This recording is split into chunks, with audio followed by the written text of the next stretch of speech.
There we go. Welcome everyone to the next episode of Joe's Chat. I'd love to introduce the lovely Alison Lacey here. She is a Onyx Health and Fitness. Onyx, yeah. Onyx, sorry. So I'd love to hear more about that later on in the chat. But you're going to share with us the hurdles that you've had in life, like a lot of women have. And the idea of these podcasts are to share real stories so women don't feel alone on their journeys through life. You know, life has its ups and downs. So without further ado, I'll hand it over to you, Alison, if you can introduce yourself and let us know what we're going to talk about today. I'm Alison, and I'm now 56 years old now, but I'm going to go right back to when I was in my very early 20s, and I think as a lot of us do when we're in our early years, I don't think we always pick our partners very well when we're young. You're not really looking ahead. You're not looking at reliability and stability. You just go, and I'm afraid my daughter's been the same as me as well. I'm afraid I kind of went for the bad boy as you do, but met a guy who was quite charming, and I sort of saw him from afar and thought, oh, he's nice looking, had lovely hair. It's back in the 90s when guys liked long hair, and he had great hair, nice looking, and very friendly, chatty, just nice guy. So we started dating. And at first I just thought he was nice. He had his own place with his friends. I thought, oh, he's doing all right. Just nice, and you just go with the flow, don't we, when you're younger? Yeah, when you're attracted to someone, you go for it, don't you? You don't think about, oh, what does he do? What's he like? Just want the butterflies and all that, and you're not thinking ahead. But anyway, so we started dating, and sort of fairly early on, I started to notice that, and this was we were very sort of into the kind of raving culture back then, and I've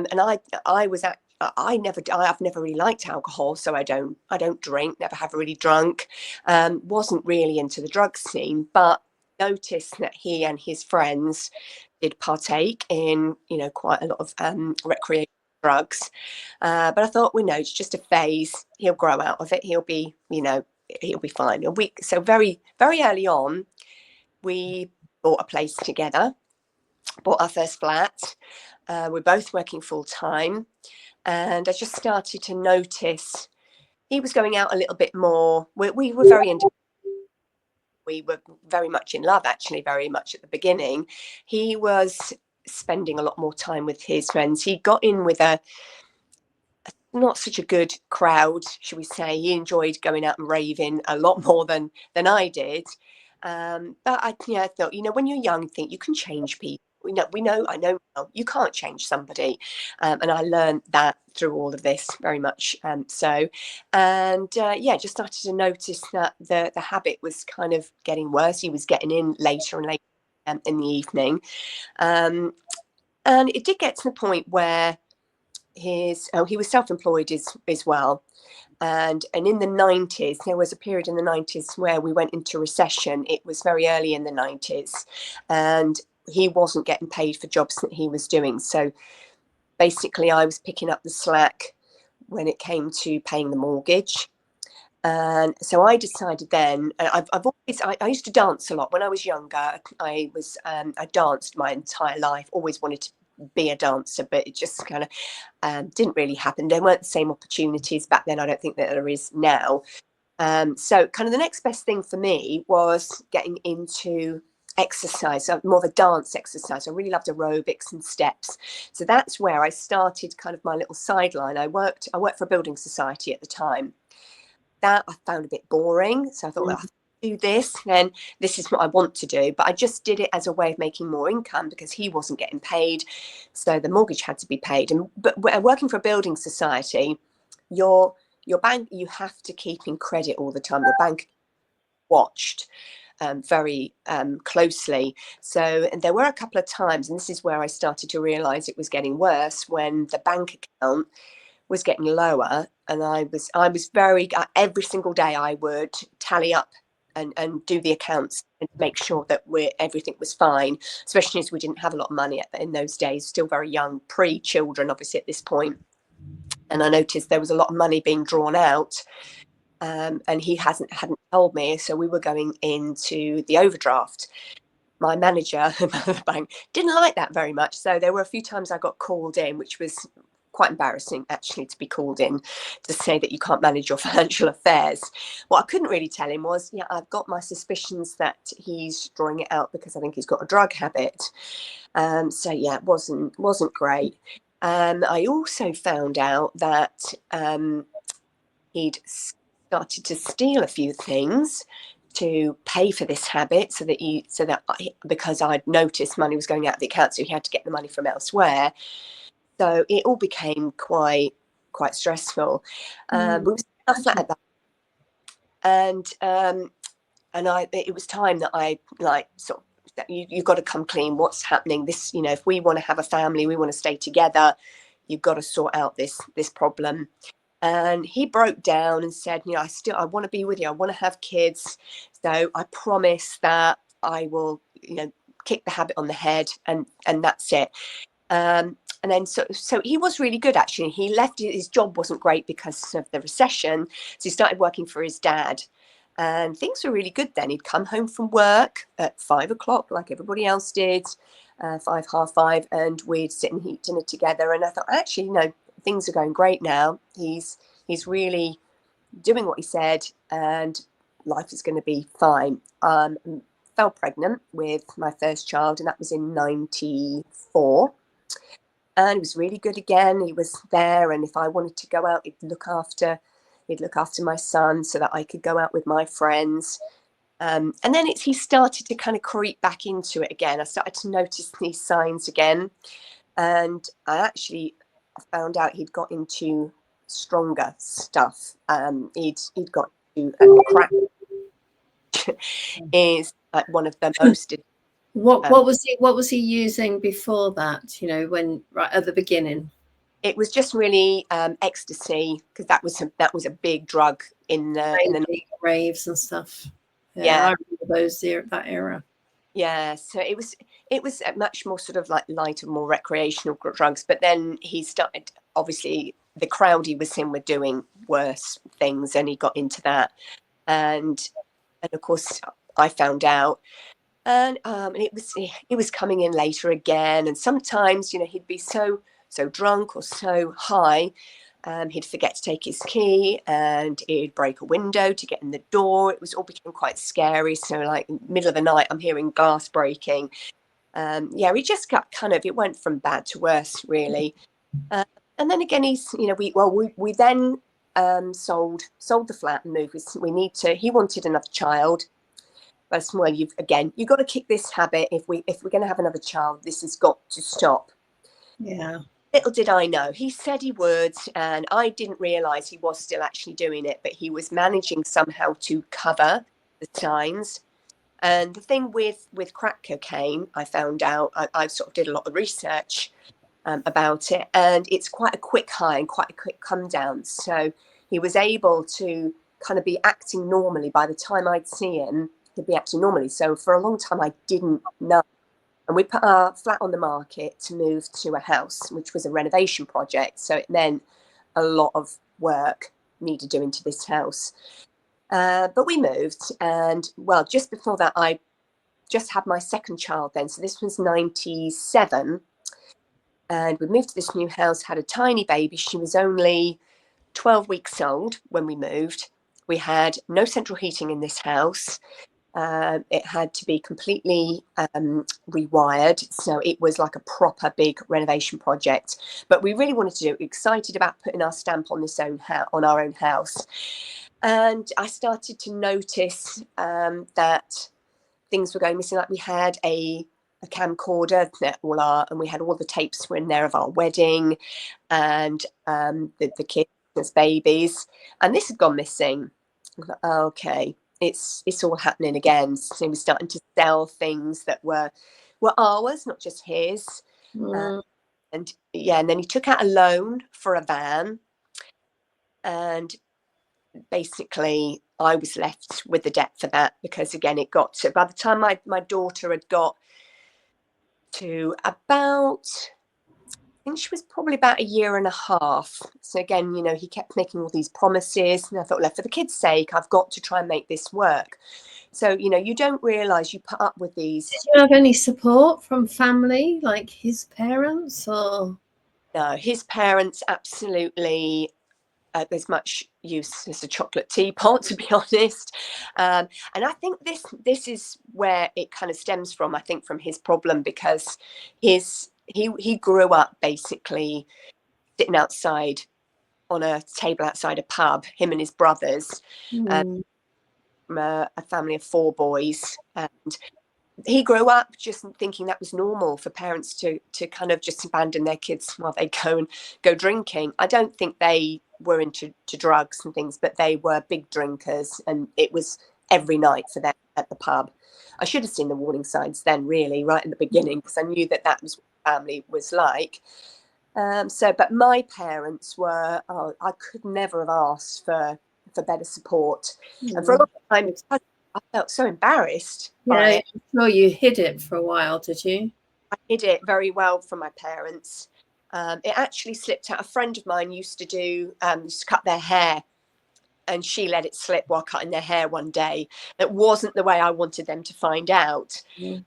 But yeah, it was the debts we were in, and it just got too much in the end. And when my daughter was probably, I'd say, about a year old, she just over a year old, she was just starting to walk, I said, I can't handle this anymore, because my son by that time was 3, and he'd come in from my ex-husband would come in from a night out, and because he knew that I would see the signs and off, because it's so like early hours of the morning, he'd just go and lie on the sofa. But my son at 3 had kind of managed to work out for himself. He can get up and go downstairs and play with his toys on his own before, you know, if he woke up before us. But it was getting to the point where he'd go down and he'd be lying on the sofa, like just completely, you know, out of it. And I didn't think this was any way to bring up children, having someone who was draining our bank account of all funds. So we couldn't afford to go on holiday. I could barely sometimes afford to feed us, because all this money was constantly disappearing.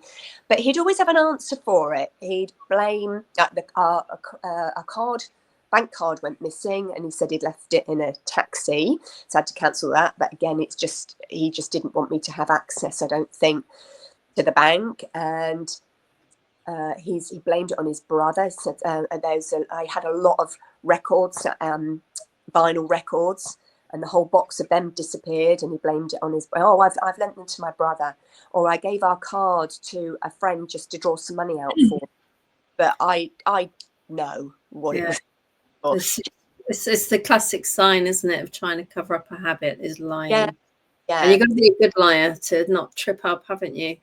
Yeah, and he did learn to lie very well. It was the deceit that really got me, I think, actually. Bad enough that, you know, we were struggling, and it was starting to affect our marriage and our children's lives. And in the end, I told him to go, because I couldn't cope with it anymore. It was getting worse. And I thought, well, do you know what? I'm paying for everything out of my, you know, from my salary anyway, because he's draining us. I can't see that we're going to be any worse off with him. No, you'd be better off, wouldn't you? So it was a hard decision to make, but I told him to go, basically. And he actually went without a fight, which was interesting. And so we were on our own for, I think, probably coming on for about 5 months. And then a guy that he'd been working with, that he used to have to work away quite a lot, and a guy he'd become really friendly with, and was almost like a father figure to him that he worked with, discovered that he'd got cancer, and he couldn't cope with the fact that he'd been given quite a short time, and he basically hung himself. And Your ex-husband? No, sorry, this friend that he was working with. Okay. All right. His friend had hung himself, and it really threw him. And by this time, obviously, he was living with someone else because he'd left. And he came back and told me the whole story and broke down in tears. And he said, it's made me realise what I've done, and that, you know, life's too short, and I just want to make this work and have the family together again. So he was willing to get clean at that stage. Yeah. Yeah, and he said, I can do this, and you know, you mean the world to me, the kids mean the world to me, and I all I want is for us to be a family again. So I thought, well, I'll give him the benefit of the doubt, because, you know, it would be really nice for the kids to have their dad back with us again. And he made it for about, I'd say, 6 months tops.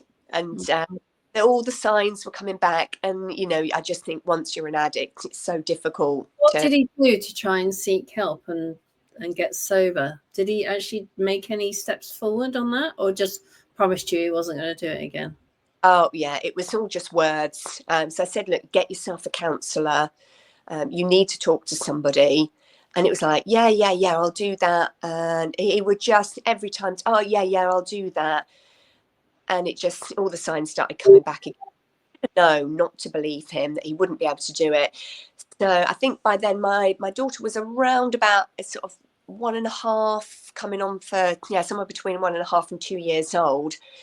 Well, it's hard enough bringing up young kids, isn't it, without having something like that to deal with as well. Bless you.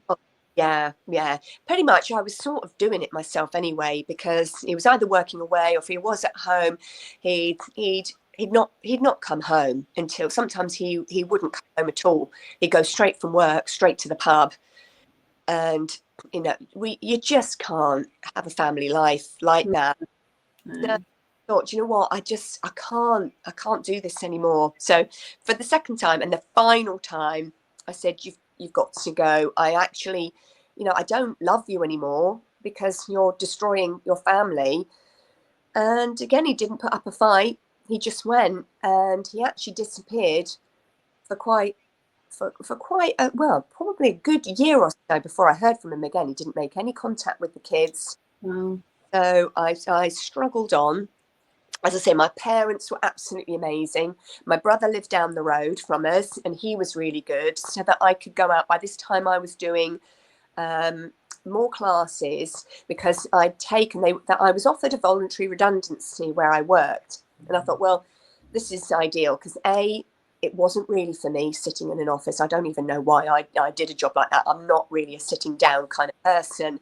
So I thought, this is going to give me the opportunity. It's going to give me a bit of money to back me up, pay off some of the debts that he'd left me with, because he just went off and left me with this van debt to pay, because stupidly we had it in joint names. And if I didn't pay it, I was going to end up in having a county court judgment, which I didn't want to do. So I paid off the debts. And did he get to keep the van, or you did? The van just got sold in the end. I think he sold the van but didn't pay off the loan. That's what. Yeah, like he did with a lot of things. Yeah, my mum and dad were so supportive financially as well. So they helped me to get a car. Oh no, we had a car. Sorry, we did have a car. Fortunately, that was in my name, so I was able to keep the car. They did help me buy a newer car though when that one started having problems. But you know, we kept ourselves afloat, and my mum and dad were great. They paid for holidays so we could go with them. They'll just pay for like a house or something, and we just go. We had lots of family holidays. So I was determined for the kids not to be affected by the fact that their dad wasn't there. So working, I took voluntary redundancy, did some courses, and started doing exercise as a full-time job, doing some cleaning jobs on the side as well, because building up a business like that from scratch is really my first class I went leaflet, but back in those days it was leaflet dropping. You go through hundreds of houses, the footwork you had to do. You couldn't just, there was no Facebook community groups then, was there? And that like most towns have. Yeah. I wish we'd had social media back then. I really, really do. But anyway, yes. So I do the leaflet drop. Sometimes the kids would come and help me. My parents would come and help me. Sometimes friends. And I just do massive those adverts in shop windows and things as well, obviously.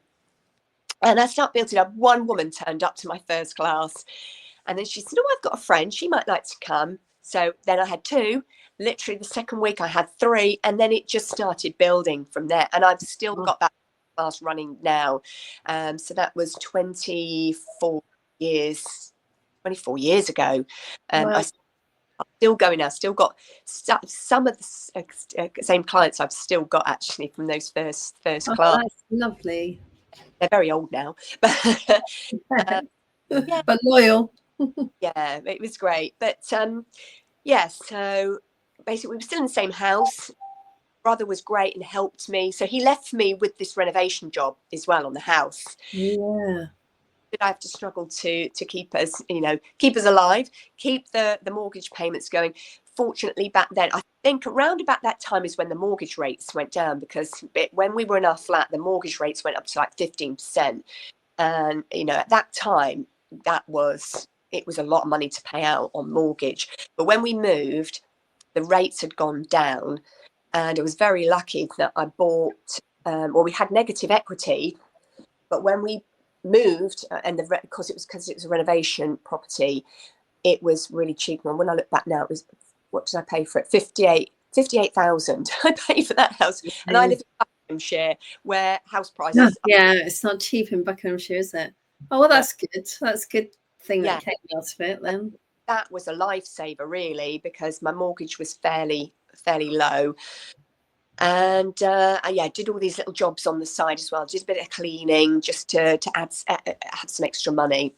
But that business started to grow. And of course, as the kids got older, they were then at school. So they were at a school that was walking distance to my parents' house. So my parents could help me with the school runs. But that was great. With that job, I could work it around the school times. So, I found a business then that this is what got me building my business around the kids. So that the only problem is it's evenings. Most people want to go out and exercise in the evenings. So that's where all day, aren't they? And then that's right. Got the evenings to work out. So I'd put them to bed, and my mum often would come to classes with me actually back then. So my dad would babysit, or my brother, as I said, lived down the road, and he would look after them, or my mum would if I didn't have anyone else. But they were great, and so all the kids clubs and things, they helped me out financially with some of the after school clubs that they wanted to do. My kids were thought kids. It's great that you had that family support. Oh yeah, honestly, I'm forever in their debt. I've lost my dad now, but my mum's still around. And I'm always saying to her, I'm so grateful. And now I can pay back, because I've got a granddaughter. I've got a step grandson and a granddaughter. So I'm paying back now. And again, with my business as it is, I've been able to move things around, help them out. My parents did for me. So yeah, you know how valuable it is, don't you, firsthand? So to be that helpful grandparent. So their dad wasn't in their lives at all?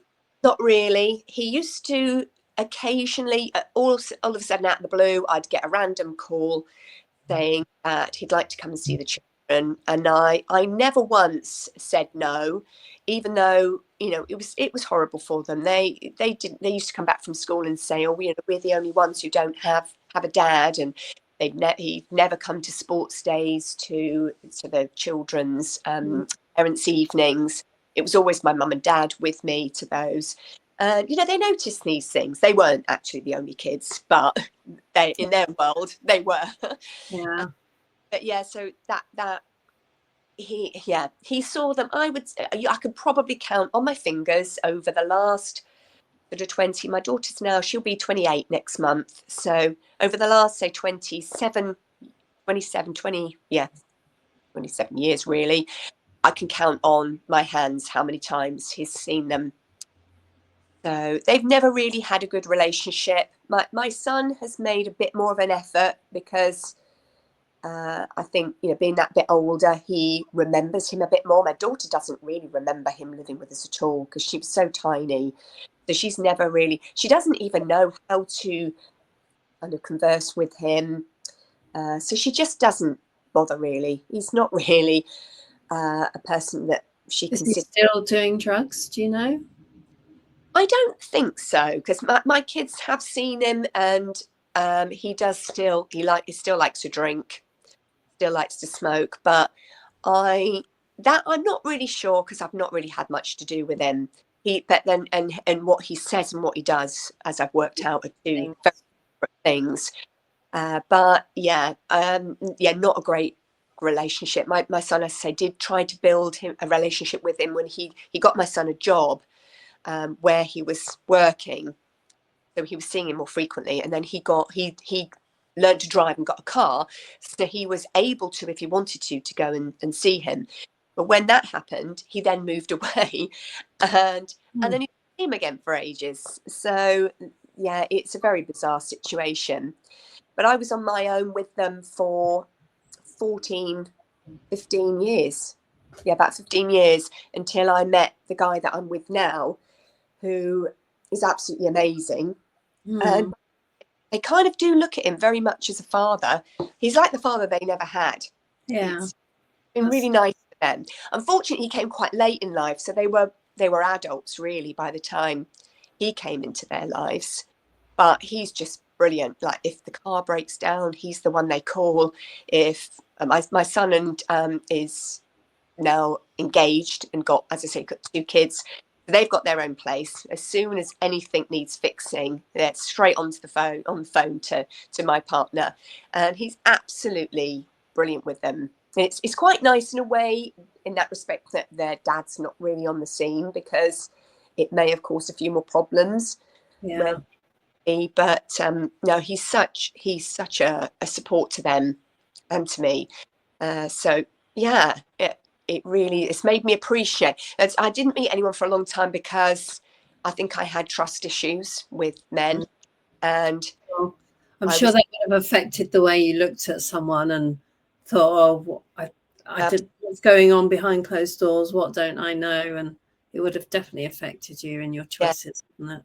Definitely. And I think they never really got past the second date, because I'm thinking, yeah, I don't know about this. I don't know if and it was really important to me that whoever I met, they had to get on with my children, because I was never going to let that happen a second time. I didn't want my kids to start to, a relationship with someone, and then them do the same thing. And they probably wouldn't, but it's one of those things, where your mental Yeah, well, your fight or flight's up, isn't it? You're always like aware, because you've been through it once before.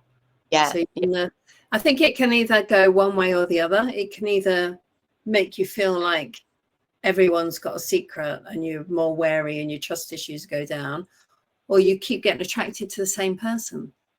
yes, Some ladies would go straight into another relationship and find themselves in exactly the same situation as they've just come out of. That's like a trait as well. So at least you didn't do that. no, I didn't. And I purposely, to be honest, I didn't even look for anyone for a long time, because I thought, I want to get my head around this, and I just want to make sure that the kids are fine. They were my first priority, and I wasn't just gonna I didn't really want someone in my life to begin with. I wasn't really ready for that, with work and everything. I didn't really have time, to be honest. No, and I think because you had the support of your mum and dad and your brother, Yeah, you probably didn't feel the need to look for support somewhere else. Does that yeah, make sense? yeah. That's absolutely right. So I didn't really meet anyone that I really liked until the kids were a little bit older. I dated a few people, but none of them to me were ever good enough for either for me or for Father figure. yeah. Until I met Reg, who I'm with now, who's never looked back. We've been together now nearly 11 years, actually. Wow. Been together. So I think my daughter was at college when we first met. My son was at uni, and he was great, sort of helping move them in and out of their different homes that they've lived in. So even though they were adults, they were very young adults and still very impressionable with a father figure. Yeah. Fortunately, he's been a really good really good, made really good impression on them, and he's such a good father figure to look up to, because he's, you know, he's one of life's doers. You know, he won't sit around just watching telly. To him, you know, you don't sit and watch telly. You go out. You know, I've got a bike to fix, or I've got to clean the cars, and he's got to be doing something. Which I'm very much like that as well. But he also likes shopping, which is brilliant. Then, like, so really positive.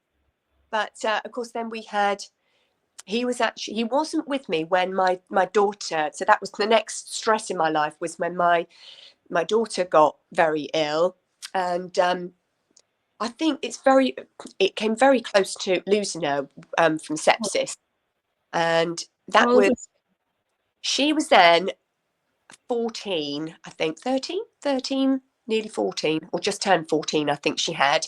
And we'd just been on holiday, actually. We'd just come back from Tenerife, and she started to notice this rash on her. Cut a long story short, out of the blue, she seemed to be, well, they didn't even know, they couldn't diagnose it for a while, but it turned out she'd got psoriasis. But on her tummy. Yeah, it started like a rash on her tummy, and it just started to spread. Well, this first time she had it, they gave her the ultraviolet treatment to get it, and it went, and she was all right for quite a few. I think she was all right until she was 18, and she just started college. She was at college down in Essex, so it was her first time living away from home. So we think it was the stress of having to move out and fend for herself and live in it. She was living with a couple of girls that were at college with her, and all of a sudden this psoriasis started to spark up again. And it's actually her psoriasis is called erythrodermic, so it's not the guttate, which is like the scales and things that you just get sort of patches, and you can cream can help control it. She was trying creams and things, and it just spread. And over the period of a few months, eventually it spread so much that she ended up with it 90% of her body was covered. And I don't know if you've ever seen The Singing Detective, the series from like years ago. That was all about a guy with this psoriasis, the same, and he was hospitalized. There's nowhere really locally that you can go. We've got a specialist place near me that does dermatology, but it's not, you can't stay. But she was a day patient going in and out of this place, but it was just getting worse and worse and worse. What was going on in her life then, if the doctors think it was stress related? Was she going through something? It was when she moved to college, so we think it was the fact that she moved away from home that sparked it off this time. Because I think that's one of the biggest triggers for things like psoriasis and eczema is stress. So we think it was just the fact that she'd moved down to Essex. It was the only thing we could think of, because it started to develop a few months after she'd moved down there away from home. So she moved back in, so she had to leave college. She was at a performing arts college.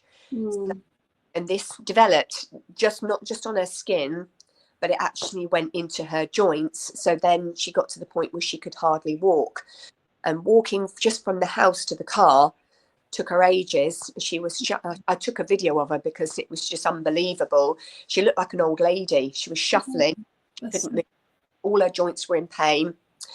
And they then said, they gave her, which I thought was really odd, they gave her the decision of going into hospital. It's up to you. If you want to go into hospital, you can. And I went in to pick her up, and they'd said to me, look, we've said to her, she can choose between two hospitals. One was Stoke Mandeville, which has no specialist ward for anything like this. And one was our more local hospital in High Wycombe, which also no specialist area for this at all. So I said to her, what do you want to do? And she said, I don't want to go into hospital, Mum. And I said, right, well, let's get you home then. If you don't want to, you don't have to.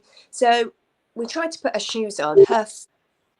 so swollen, I couldn't even get her shoes on her feet, and she was crying in pain. And I said, you know what? I'm making this decision for you. You're going into hospital because this is not right. And she was shivering. She was, the state she was in was just awful. It was really horrible.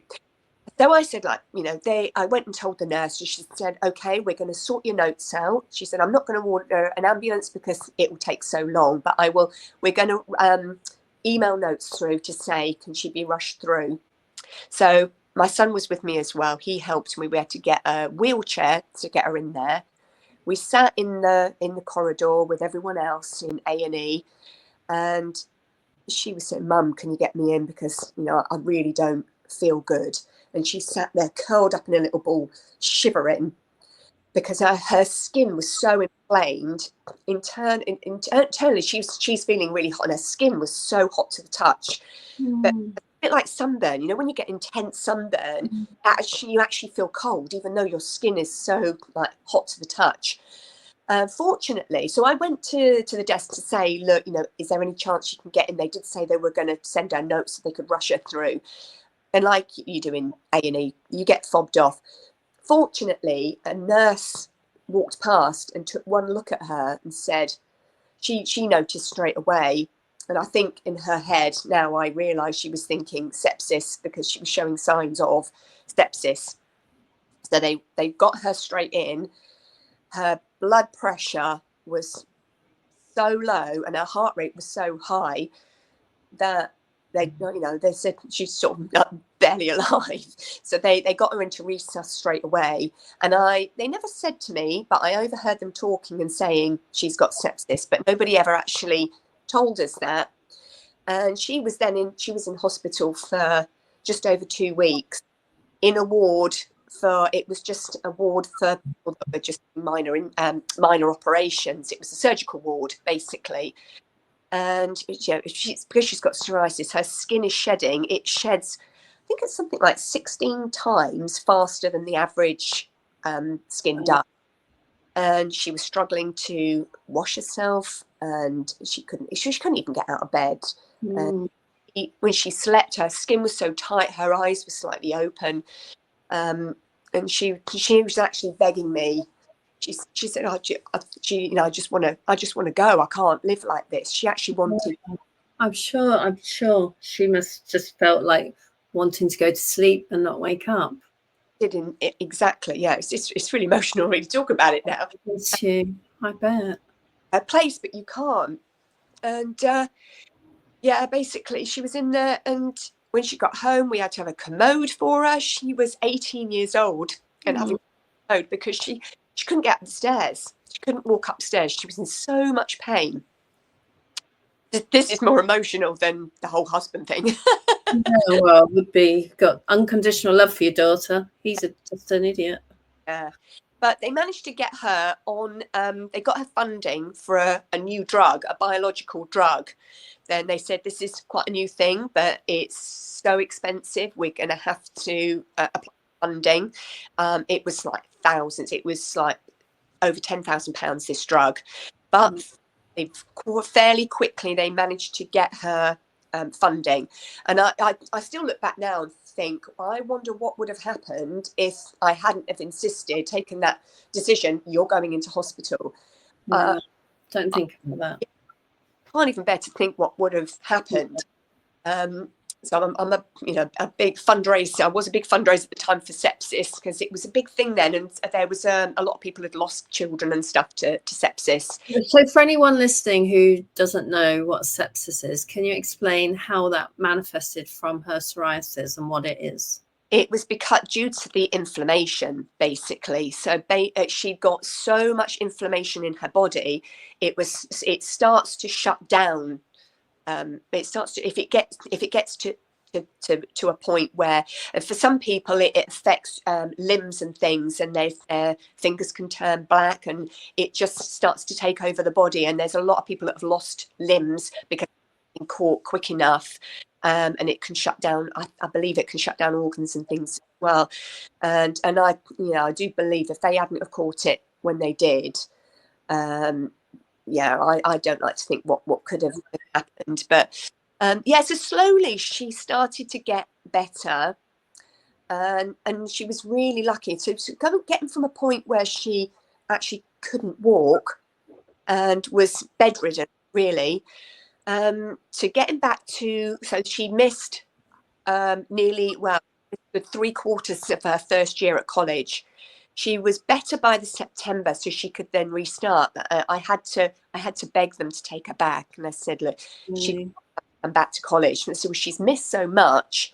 We don't know if it's a good idea. She's missed too much. She's never going to be able to catch up. In the end, I managed to persuade them to give her a chance.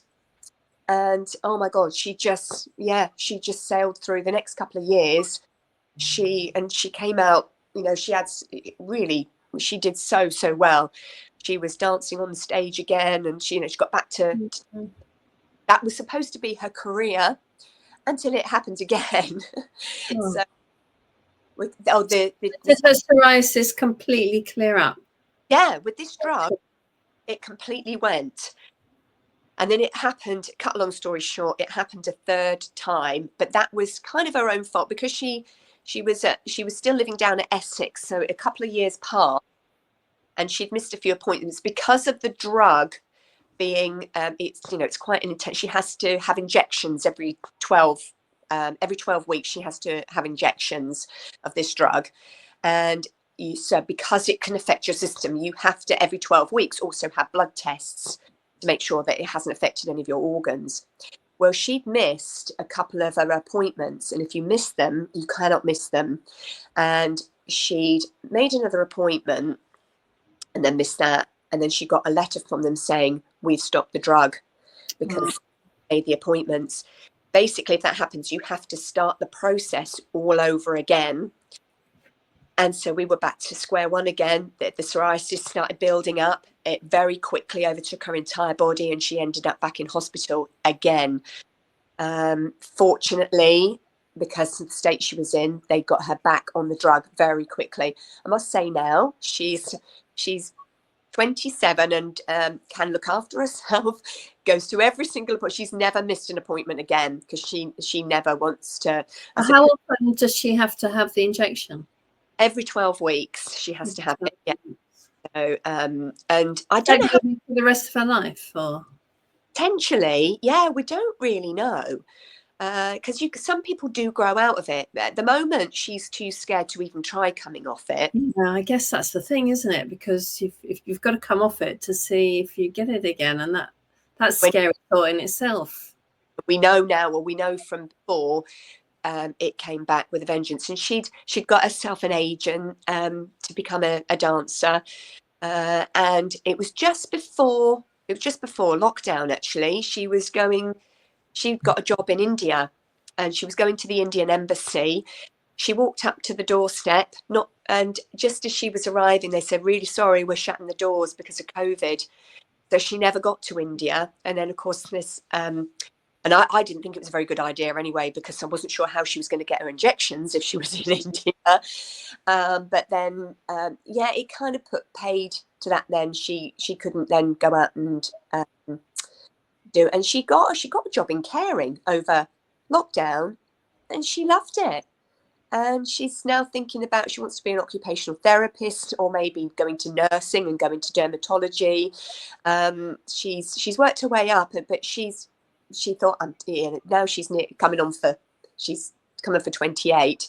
She's decided she's actually loving being in the kind of caring industry. She's an assessor now, and she says it's too late to go back to the dancing. She still loves to do it. And fortunately, we've not had the psoriasis back since. But it seems. I think people don't believe me when I say she kind of almost nearly died from having but she actually did. So very stressful time in my life. Third time she had it, I was with my partner, and he was absolutely amazing as well. He used to take her to the dermatology appointment.